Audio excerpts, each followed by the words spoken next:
হযরত আনাস বলেন 10 বছর বয়সের সময় আমার মা যখন আমাকে আল্লাহর হাবিবের কাছে নিয়ে গেলেন, আমার মা আল্লাহর হাবিবকে বললেন, খুআইদিমুকা আনাস, হে আল্লাহর রাসূল, আনাস হচ্ছে আপনার ছোট্ট খাদেম।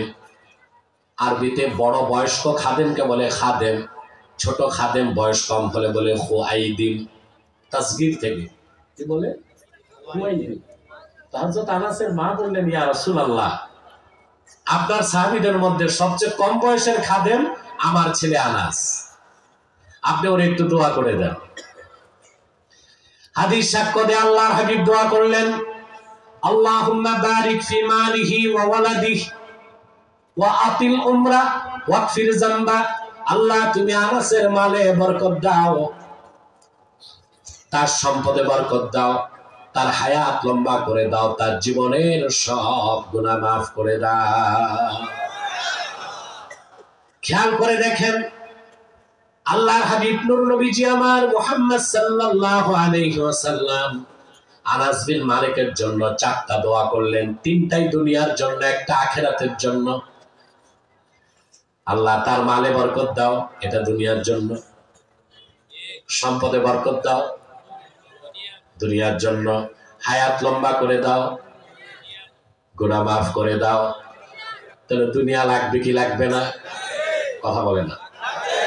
আল্লাহ তাআলা সূরাতুল আসরে দুনিয়ার সামগ্রিক কল্যাণ আর পরকালীন কল্যাণের সব কথা আল্লাহ সূরা আসরের 3 আয়াতে বলে দিয়েছে। এই জন্য একজন সাহাবী আরেকজন সাহাবীর সাথে সাক্ষাৎ হলে কোন সূরা শোনাতে? সুবহানাল্লাহি বিহামদি।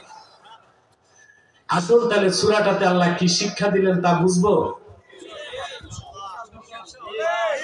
আরে ভাই, পুরুষের কণ্ঠে আওয়াজ দেন, শিখবো? বাতাসে আমারও কষ্ট হচ্ছে, কিছু তো করার নাই, ঠিক কিনা? সম্মানিত শুধু আল্লাহ তাআলা প্রথমে কসম করলেন ওয়াল আসর, শপথ আসরের। এখন আসর বলতে আল্লাহ কি বুঝালেন তার 3টা ব্যাখ্যা পাওয়া যায়। কয়টা? হাফেজ জালালউদ্দিন সুয়ুতী রাহমাতুল্লাহ বলেছেন, আসর মানে আদ-দাহর, যুগ, যুগ যুগ। সময়ের একটা অংশকে দাহার বলে। কি বলে? দাহার।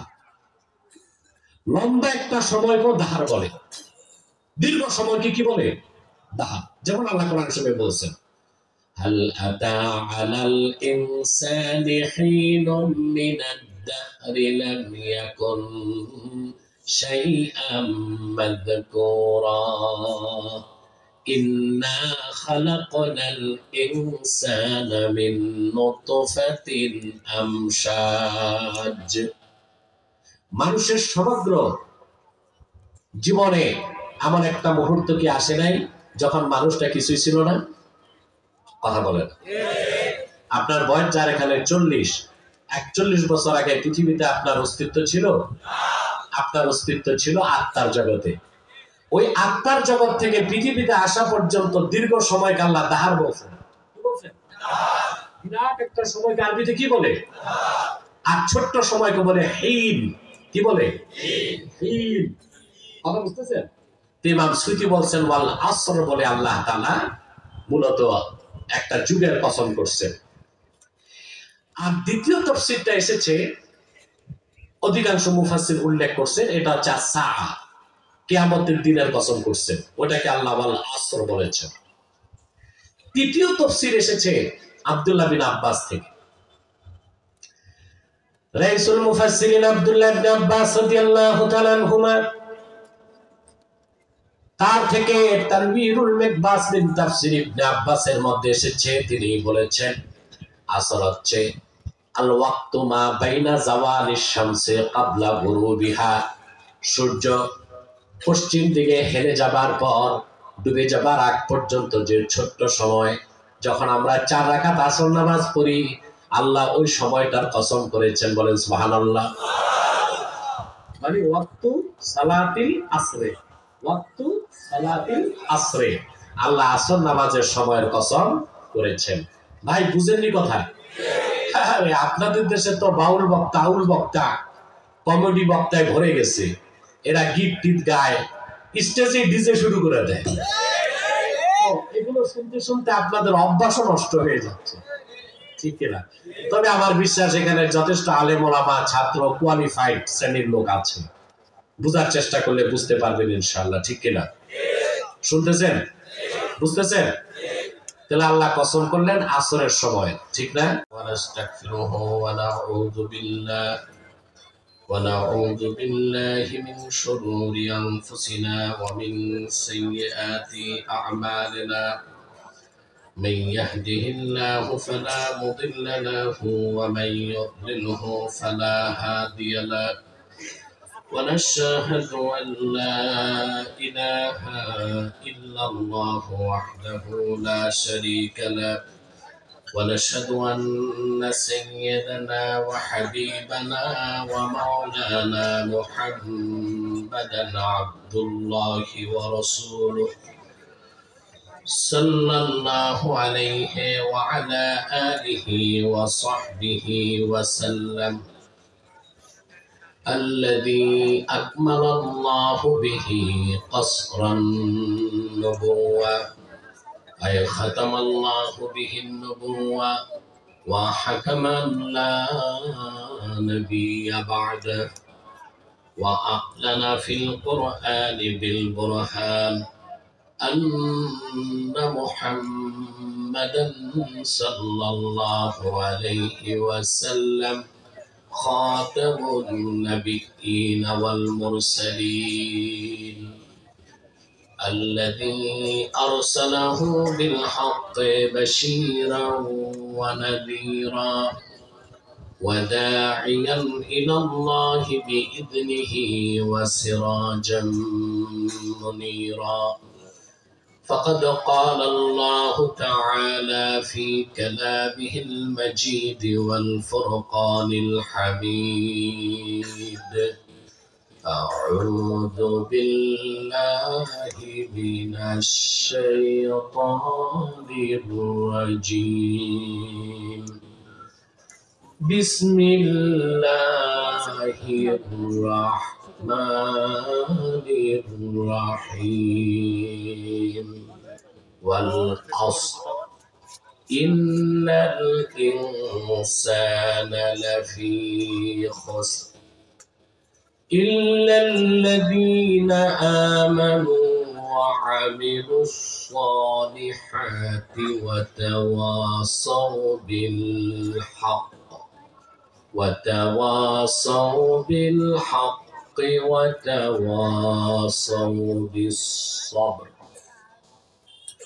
صدق الله العظيم وصدق رسوله النبي الكريم ونحن على ذلك من الشاهدين والشاكرين والحمد لله رب العالمين إن الله وملائكته يصلون على النبي يا أيها الذين آمنوا صلوا عليه وسلموا تسليما اللهم صل على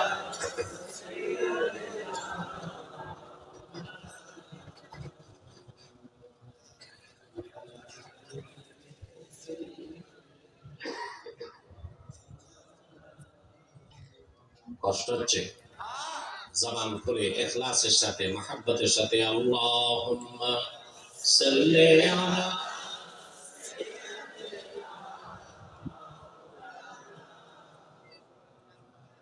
ওয়া আলা আলি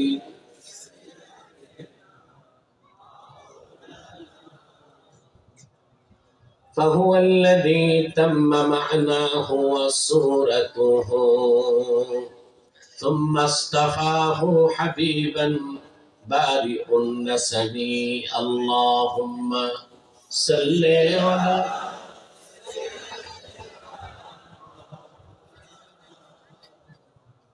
وعلى آله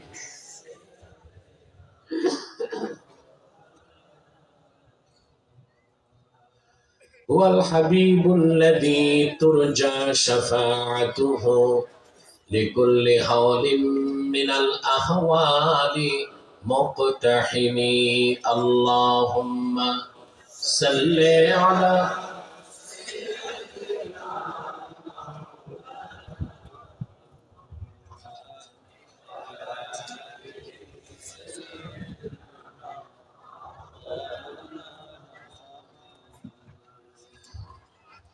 محمد رسول الله صلى الله عليه وسلم ختم الله به النبوة وحكما لا نبي بعده بلغ العلا بكماله حسنت جميع خصاله صلوا عليه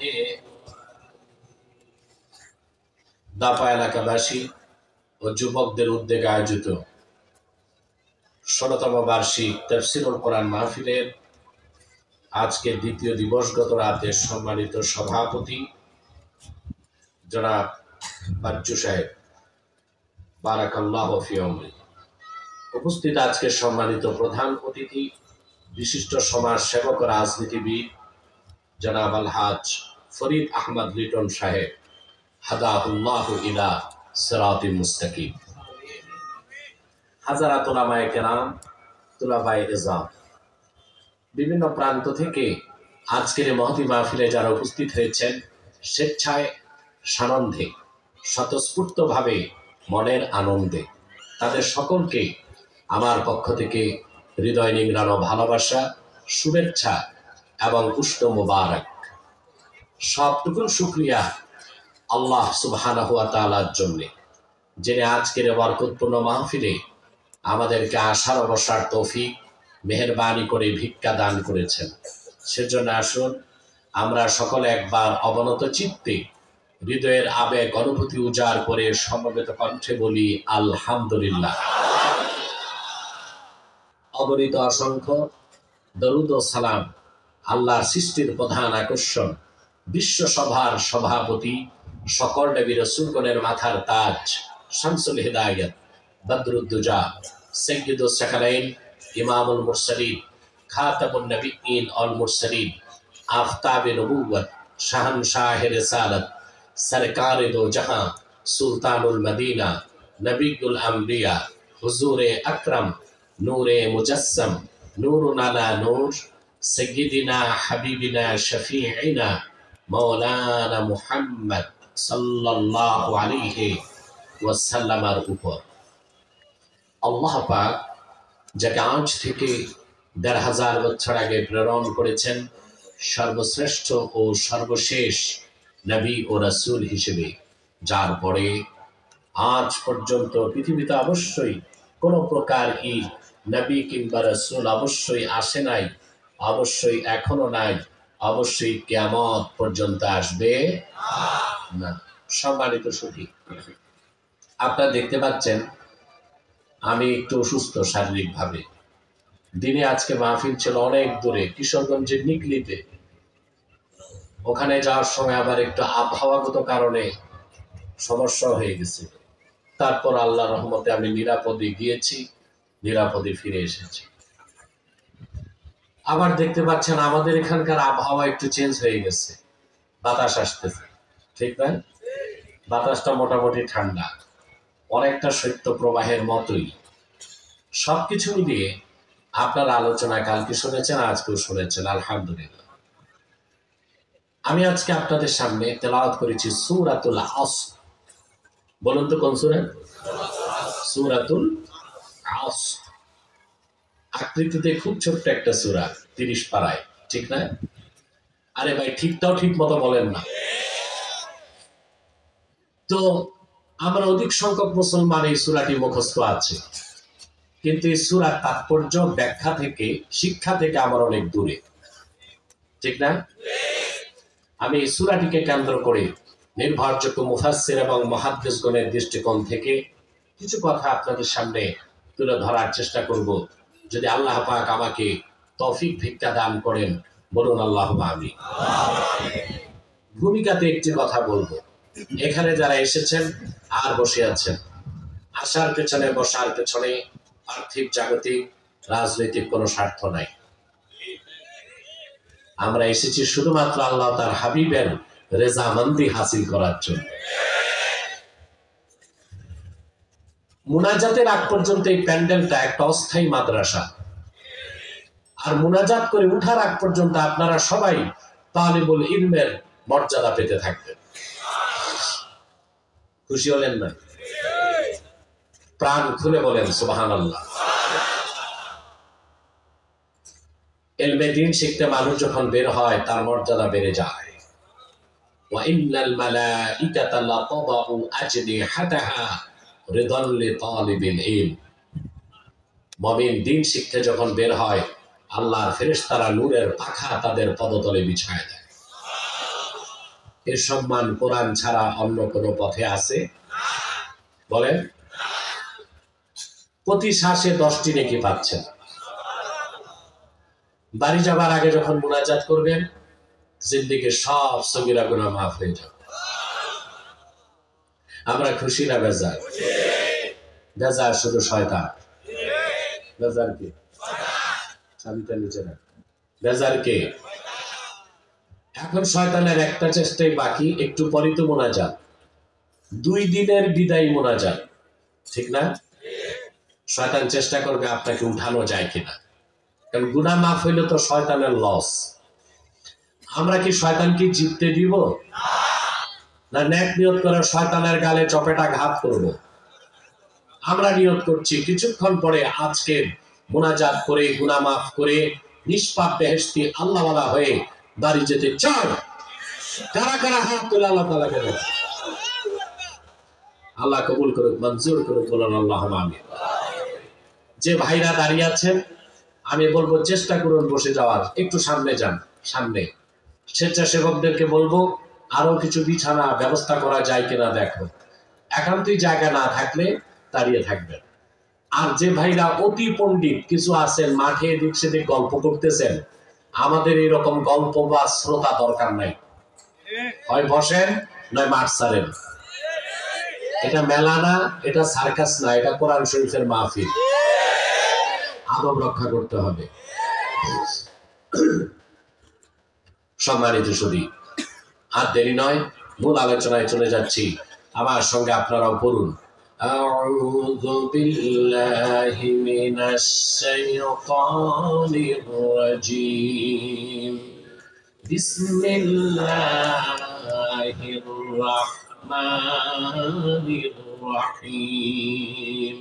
ওয়াল আসর ইন্নাল ইনসানা লাফি খুসর إلا الذين آمنوا وعملوا الصالحات وتواصوا بالحق وتواصوا بالصبر صدق الله العظيم وصدق رسوله النبي الكريم ونحن على ذلك من الشاهدين والشاكرين والحمد لله رب العالمين। সূরাটির শুরুতে আল্লাহ তাআলা কসম করলেন ওয়াল আসর, শপথ আসরের। সুবহানাল্লাহ। এই সূরাটির ফজিলত কত বেশি তা ভাষায় প্রকাশ করার মতো কোনো শব্দ আমার শব্দ ভান্ডারে নাই। ইমাম শাফি বলেছেন রাহমাতুল্লাহি আলাইহি, আল্লাহর হাবিবের 2 জন সাহাবী যখনই একজন একজনের সঙ্গে সাক্ষাৎ করতেন লাম ইয়াতাফাররাকা হাত্তা ইয়াকরা আহাদুহুমাল আখার সূরাতাল আসর। 2 জন সাহাবী একজন আরেকজনকে ততক্ষণ ছাড়তেন না যতক্ষণ একজন আরেকজনকে সূরাতুল আসর তেলাওয়াত করে না শোনাতে। যখনই 2 জন সাহাবী এক হতে কথাবার্তা হতো, একজন আরেকজনকে ছাড়ার আগে সূরা আসর শোনাইতো। আরে ভাই আমি কবরস্থানে না মাহফিলে। সুবহানাল্লাহ। নারায়ণগঞ্জের মানুষ তো এমনি বেশি কথা বলে, আজকে কথা বন্ধ কেন? কথা তো বোঝা যাচ্ছে মাইকে, ইকো হবে না, মাইকে ইকো থাকবে না।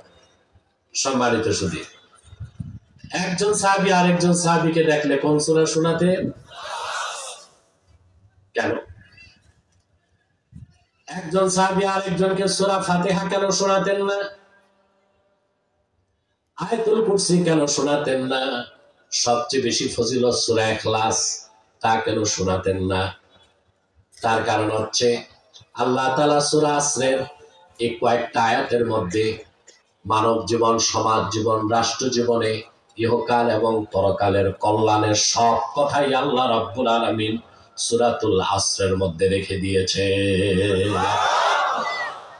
সব কথা, ইহকালের কথা, পরকালের কথা, ব্যক্তি জীবন, সমাজ জীবন, রাষ্ট্র জীবনের কল্যাণ ও সফলতার সব কথা সূরা আসরের 3টা আয়াতের মধ্যে আল্লাহ তাআলা জমা করে দিয়েছে।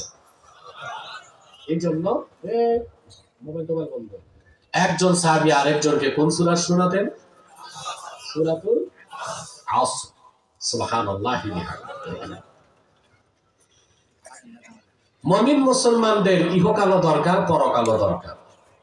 আল্লাহ কিন্তু বলেন নাই আমাদেরকে ইহকাল বাদ দিয়া শুধু মসজিদে থেকে তাসবিহ পড়তে, বলছেন?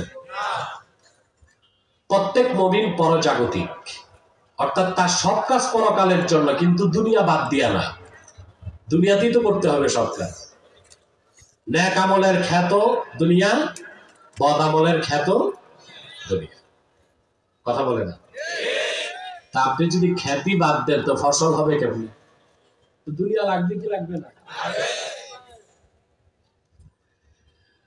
কোরআন কারীমের দিকে লক্ষ্য করে দেখুন। কোরআন কারীমে আল্লাহ রাব্বুল আলামিন সবচেয়ে প্রিয় দোয়াটা শিক্ষা দিলেন, রব্বানা আতিনা ফিদ দুনিয়া হাসানাতাও ওয়া ফিল আখিরাতি হাসানাতাও ওয়া কিনা আযাবান নার।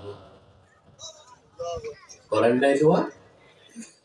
হে আমাদের রব, তুমি আমাদেরকে দুনিয়াতে হাসানা দাও, আখিরাতে হাসানা দাও, জাহান্নামের আযাব থেকে বাঁচাও। আগে চাইতে বলছেন কি আখিরাত নাকি দুনিয়া? কথা বলেন। দুনিয়া লাগবে কি লাগবে না? দুনিয়া ততটুক প্রয়োজন যতটুক। দুনিয়া ত্যাগ করা হচ্ছে বৈরাগ্যতা। হাদিস শরীফে এসেছে লা রহবানিয়াতা ফিল ইসলাম। ইসলামে কোনো বৈরাগ্যতা নাই, সন্ন্যাস বৃত্তি নাই। মুমিন ব্যবসা করবে, চাকরি করবে, রাজনীতি করবে, সমাজে নেতৃত্ব দিবে, কর্তৃত্ব প্রতিষ্ঠা করবে আখিরাতকে সামনে রেখে। কারণ মুমিন হচ্ছে পরজাগতিক। আর যারা ম্যাটারালিস্ট, ন্যাচারালিস্ট, সেকুলারিস্ট, প্রকৃতিবাদী, জড়বাদী, চরম ধর্মনিরপেক্ষতায় বিশ্বাসী, তারা দুনিয়াদার হয়, সব করে দুনিয়ার জন্য। মুমিন দুনিয়াকে বাদ দেয় না, কিন্তু সব করে আখিরাতের জন্য। এটা হচ্ছে মুমিন আর অবিশ্বাসীর মধ্যে জীবন দর্শনে সবচেয়ে বড় পার্থক্য। বলেন সুবহানাল্লাহ। কথা বুঝতেছেন? আমার ভাইয়ারা, উমদাতুল কারি শারহু সহিহুল বুখারীতে এসেছে, হযরত আনাস ইবনে মালিক বলেন, আমার বয়স যখন 10, আমি আল্লাহর হাবিবের খেদমতে গেলাম। তখন খাদিমতুন নবিয়্যা সাল্লাল্লাহু আলাইহি ওয়াসাল্লাম 10 সানাওয়াত, আমি 10 বছর নবীর খেদমত করেছি।